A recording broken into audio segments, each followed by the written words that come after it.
fan of Coming to America 1, okay, the very first original movie, or if you're a fan of Dr. Dolittle, Nutty Professor, Eddie Murphy in general, his good stuff, not his bad stuff, or if you're a fan of James Earl Jones, because he's in there, you know, a little bit of Simba, then you'll love this movie. She's your queen to be. What's up, everybody? It's your girl, the Lazy Girl World, and I'm back with another video. I watched Coming to America 2 on Amazon Prime Video, and like I said, Prime is coming out with the bangers. Stop sleeping on them. I told you how to stop sleeping on them a couple videos ago. I'm telling you now, stop sleeping on them. They're getting the good contracts. They're getting the good deals. They're getting the good movies. Stop sleeping on Amazon Prime Video, okay? They're not just there for packages. They're there to get your entertainment right, okay? So, watch Coming to America 2, and we have, obviously, the old cast and crew. We have Eddie Murphy. We have a lot of people, okay? James Earl Jones. I can't think of everybody. We have Eddie Murphy, James Earl Jones. We have Bella Murphy. We have Kiki Lane. It's just, we have so many people, okay? We have so many people. So the movie kind of starts with us being in Zamunda, and we get to see, you know, Eddie Murphy wake up with his beautiful wife, Lisa, from the very first original Coming to America. Then we get to see him, his his wife, his three beautiful daughters. They're all super cute. Fun fact, okay?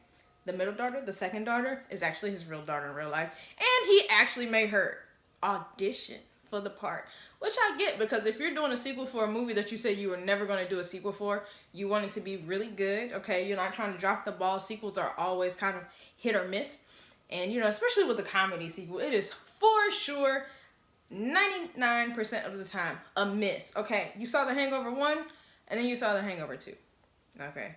So you get my drift. You get what I'm talking about, all right? So, you know, he met his daughter interview. Obviously, she did a great job, or audition. She did a great job, you know, and now she's in the movie. So, yeah, good for her, good for him, good for family, good for nepotism. So now, maybe she won't have to audition for anything else he does now, because he's like, okay, you know, you proved your worth, and I know you got it. But anyway, that's neither here nor there. So we get to just see him. We get to see, like, his rival, essentially. Wesley Snipes came over because he's, you know, mad about what he did to his sister.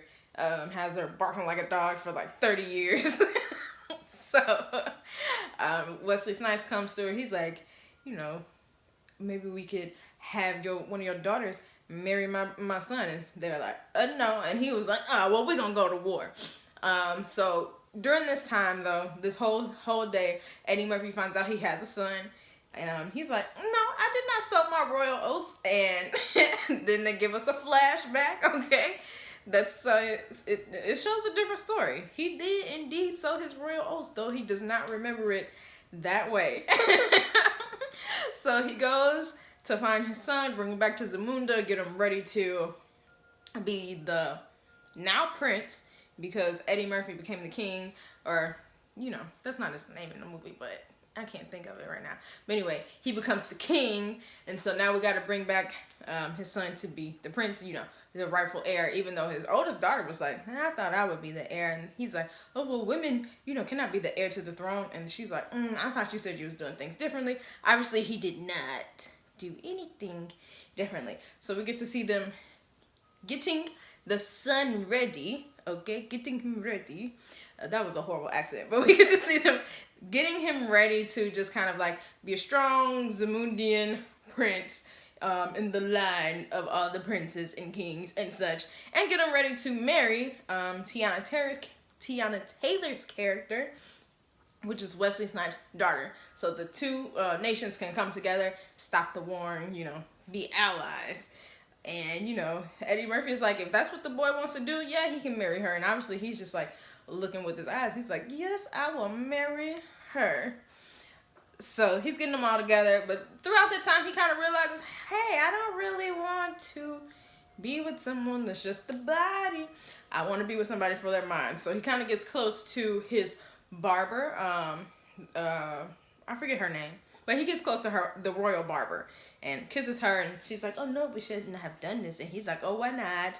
And but so day before his wedding, he like ends up running away with his barber back to New York, so they can elope.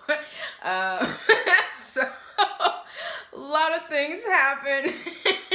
It's actually, like I said, it's a really good movie. We have the old cast back, James Earl Jones. We have new cast. We have just a great sequel. I loved how they showed Zamunda. You know, I don't know. I'm pretty sure it was not filmed in Africa, but they did a great job of just like making it look like it was, you know, the fictional place in Africa, making it look great. Okay, I love that.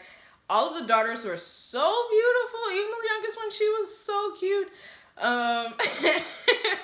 Leslie Jones was hilarious in this movie, and I don't think I had really actually seen either like her stand-ups. You know, I'm not really a fan of SNL, so I didn't really catch her on there. I know, shock, I'm not a fan of SNL. I catch some skits here and there, but didn't really watch her.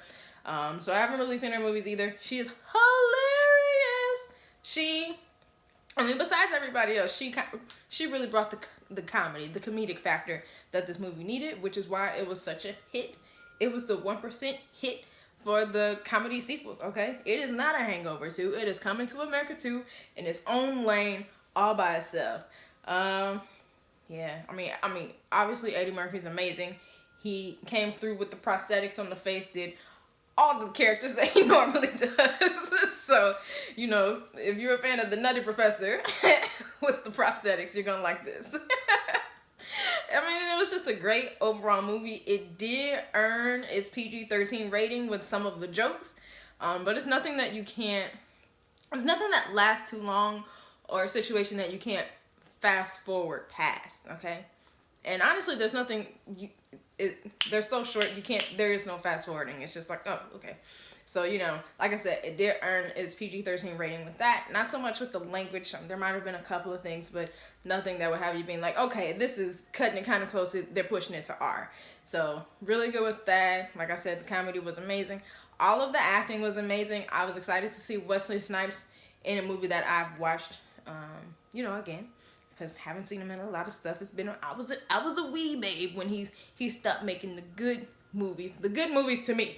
I mean, obviously he's been in some other stuff that I had no interest in watching. So excited to see him back here doing his little walk. Okay, his cool man walk. Go ahead, watch Coming to America 2.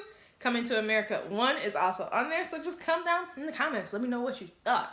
Don't forget to share this video, comment on this video, like this video, and have people come to my channel. Let's get this growing, you guys. You know, I will see you guys next time. Thank you for joining me. Bye.